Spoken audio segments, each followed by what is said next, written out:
Uummata keetu dararamaa jira. Mee Aceekoo maal jettaan isaaniin?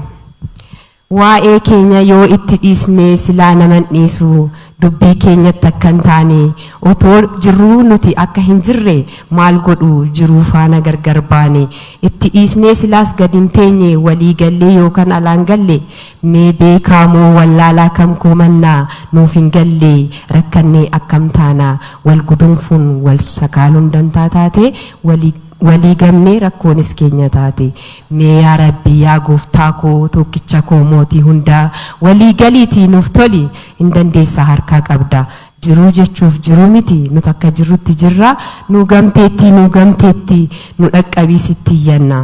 Egaa uummanni kees waaqatti iyyachaa jira. Aceekoo ati dhugaadha dhugaan garuu fira hin qabdu nuti dachee sobaa fi shiraan xaxamte keessa jirra. Randagamaa moxobii bajjii baqaqsuu kooti shira yartuun dadhabee qe'ee godaaniin kooti shirri yoom dhugaa moote yoo waaroo marte malee yoo xiqqoo turte malee bahee daggalan jira dhugaa barbaachan joora.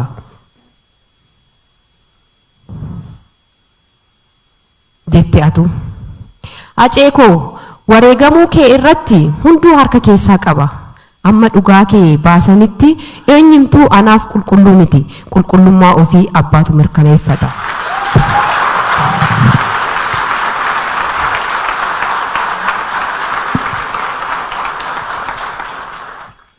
Aceekoo dhugaan kee waaqaa gaditti warreen diraamaa nurratti hojjetan dhugaa kee dhoksan micayyoo si bira turtee fi namoota si ajjeesuuf ajajaman bira jira. Aceekoo yoo naaf eeyyamte gaafii isaan gaafadhu dhiifama guddaa waliin.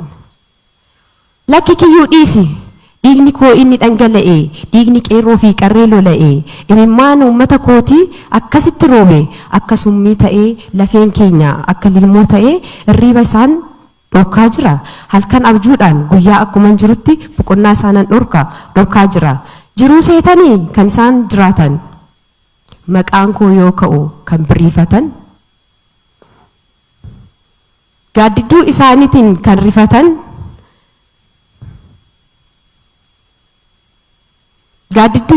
kan rifatan onnee isaanii keessaa dhugaan koo kan dhidhiitachaa jirtu hundi isaanii of beeku.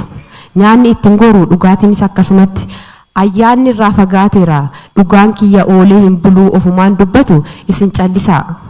Yaa uummata koo tokko ta'a waliin qoqqoodinaa kaayyoo tokko qabaadhaa dhiiga keenyaan dhiiga keessan lafee keenyaan lafee keessan cimsaa kan quba isin qabu malee kan quba isinitti qabu malee kan quba isin qabu hin jiru. Sin ofumaaf quba wal qabaadhaa amantii qabdanii waaqa kadhadhaa jedhii uummata kootiif ergaanaaf dabarsi kan saanii waaqaaf dhiisi.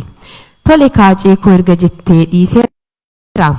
Dhugaan kee dhugaadhaa mul'atee ifa jira haqa kee hinaaluu beeka si miidheera si dhabee jiraachuun hedduu namiitullee dhiifama naaf hin godhin an yoomuu siif tolle edaa miidhanii deemurraa miidhamutu caalaa onnee dhugaan miite harka rabbiitu yaala jette mitiire. Harki rabbii dhugaa kee nuufaa baasu gumaa fi kees nuufaa deebisu dhugaan ilma waaqaati.